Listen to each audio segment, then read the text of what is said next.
আবাস যোজনা প্রকল্পে ব্যাপক দুর্নীতি হয়েছে বাংলায়। বিজেপি দীর্ঘদিন ধরে এই অভিযোগটাই করে আসছে। এমনকি আবাসের বাড়ি পাওয়ার তালিকায় নাম ঢুকে গিয়েছে এমন বহু মানুষের যাদের দোতলা পাকা বাড়ি রয়েছে, অর্থাৎ যারা নিয়ম মতো এই প্রকল্পের আওতায় আদৌ বাড়ি পাওয়ার হকদারই নন, তারা বাড়ি পেয়ে যাচ্ছে। এবার সরকারি আবাস যোজনায় 20,000 টাকা কাটমানি না দেওয়ায় জমি দখলের অভিযোগে নাম জড়িয়ে গিয়েছে তৃণমূল পঞ্চায়েত সদস্যের। এলাকায় দাদাগিরি করে তিনি নাকি আবাস যোজনায় কাটমানি না দেওয়ায় জোর করে জমি দখল করে নিয়েছেন। রাজ্যের কি পরিস্থিতি একবার ভাবুন তো। গরিব মানুষ যাতে ঘর বানাতে পারে তার জন্য মুখ্যমন্ত্রী টাকা দিচ্ছেন, সেখানে কিনা তার দলের লোকজন সেখান থেকেও কাটমানি খাবে বলে উঠে পড়ে লেগেছে। তবে সমস্ত অভিযোগ নাকি মিথ্যে, অস্বীকার করেছেন শাসক দলের ওই নেতা। মালদার বামুনগোলা ব্লকের গোবিন্দপুর মহেশপুর গ্রাম পঞ্চায়েতের সাপমারি গ্রামের ঘটনা।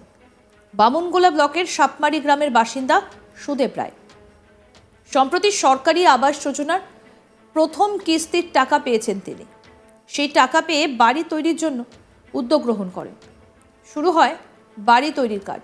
অভিযোগ, সেই সময় ওই এলাকার তৃণমূল পঞ্চায়েত সদস্য গণেশ রায় 20,000 টাকা কাটমানি দাবি করেন সুদেব রায়ের কাছে। সেই টাকা দিতে অস্বীকার করেন সুদেব।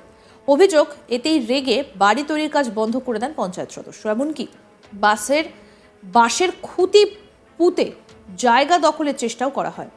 ঘটনার পর থেকে ভীত সন্ত্রস্ত ওই পরিবার ব্লক উন্নয়ন আধিকারিকের কাছে লিখিত অভিযোগ দায়ের করেছেন। অভিযোগকারী সুদেব রায় কি বলছেন আসুন শুনব। আমরা ঘর পেয়েছি মুখ্যমন্ত্রী তো ওই ঘর করার জন্য এই গর্ত খুঁড়াখুড়ি হয়ে গেছে।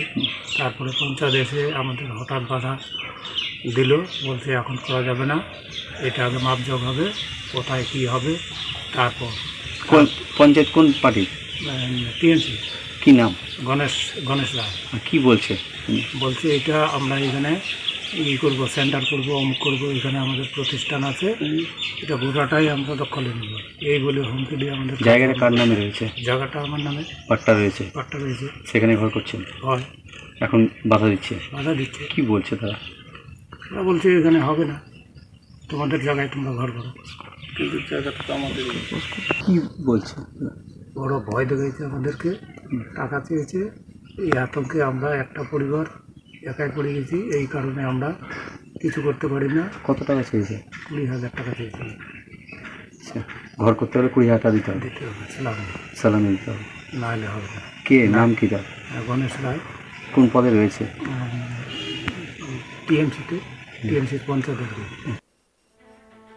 যদিও অভিযোগ অস্বীকার করেছেন পঞ্চায়েত সদস্য ও তৃণমূল নেতা গণেশ রায়। কি বক্তব্য গণেশ রায় শুনবো। জায়গার ব্যাপারে আমি এটা কিছু জানি না। জায়গায় ও ঘর করতে চাইছিল, গ্রামের লোক। ওখানে শিবলিঙ্গের বেদি তৈরি করা আছে, দীর্ঘদিন ধরে ওখানে পূজা হয়, পূজা উৎসব হয়, খিচুড়ি প্রসাদ ওখানে বিতরণ করা হয়। সেই জায়গাটা ওই গোপনে কখন যে পাট্টা করেছে তা আমরা জানি না। আর ওই ঘর যে করছে কি করছে না সেটা গ্রামের লোক ওখানে যায় বাধা সৃষ্টি করেছে।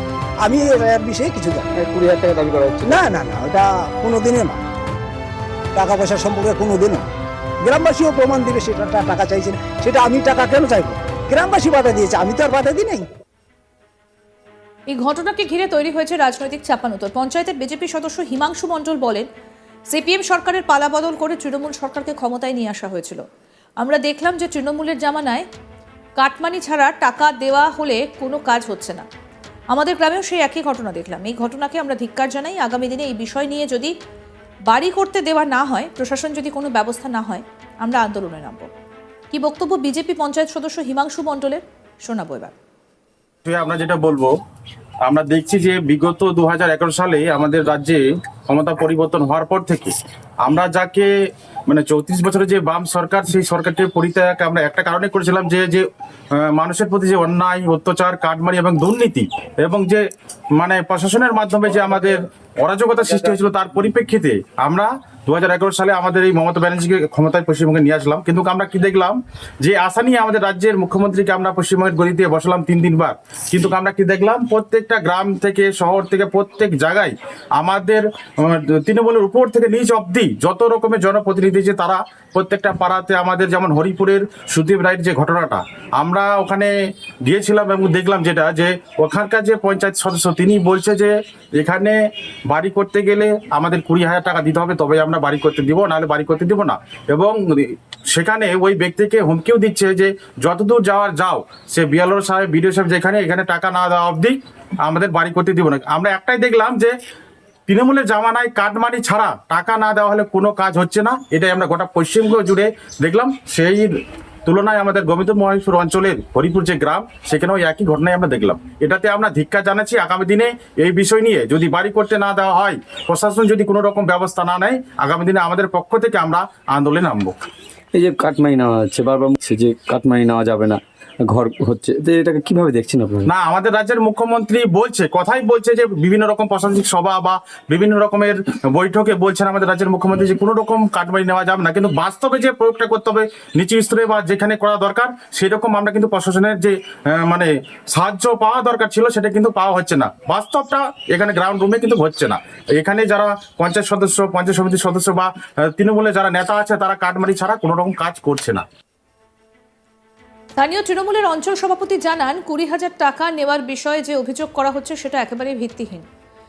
সদস্য ও দলকে বদনাম করার জন্যই তিনি এই অভিযোগ করেছেন। কি বলছেন তৃণমূলের অঞ্চল সভাপতি বশির উদ্দিন মণ্ডল, শুনবো।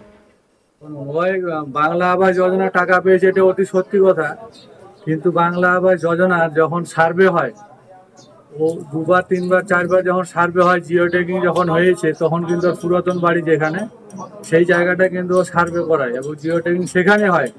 সেই জায়গার পরিপ্রেক্ষিতে কিন্তু গভর্নমেন্ট থেকে তাকে বাংলা আবাস যোজনার বরাদ্দ করা হয়েছে প্রথম কিস্তির টাকা। কিন্তু গ্রামের মাঝখানে একটা জায়গায় 9 শতক জায়গা আছে, সেটা ওনারা এসটি এসসি দুটো সম্প্রদায় মিলে সেই জায়গায় কিন্তু ধর্মীয় অনুষ্ঠান করে, শিব পূজা করে, সরস্বতী পূজা করে। গ্রামবাসীরাও জানতো না যে এই জায়গাটা ও পাট্টা পেয়েছে 2.5 শতক মাটি। যখন গ্রামবাসীরা জানলো যে 2.5 শতক পাট্টা পেয়েছে গভর্নমেন্টের কাছ থেকে, তখন তাকে নিয়ে আলোচনা করা হয় এবং আমাকে ব্লক প্রশাসন যখন জানায় বিডিও সাহেব, আমি মেম্বারকে নিয়ে ওখানে গিয়ে বিডিও সাহেবের সঙ্গে কথা বলি। তো আমরা চেষ্টা করেছিলাম তাকে যে পাট্টাটা দেওয়া হয়েছে 2.5 শতক জমি পাইয়ে দেওয়ার জন্য, কিন্তু এর মাঝে কি হয়েছে আমি বলতে পারবো না। যেটা বলেছে যে কাটমানির কথা, সেটা আমার জানা নেই। যদি এটা বলে থাকে এটা ভিত্তিহীন, এটা কোনোদিন হতে পারে না। মেম্বারের সঙ্গে আমি কথা বলেছি এবং মেম্বারকে নিয়ে আমি বিডিও অফিসেও গেছি। আরো আপডেট পেতে দেখতে থাকুন আজ তাক বাংলা, সাবস্ক্রাইব করুন, নোটিফিকেশন পেতে বেল বাটন অপশন প্রেস করুন, হোয়াটসঅ্যাপে ফলো করুন আজ তাক বাংলা, ভিডিওটা লাইক করুন, শেয়ার করুন, কমেন্ট করুন।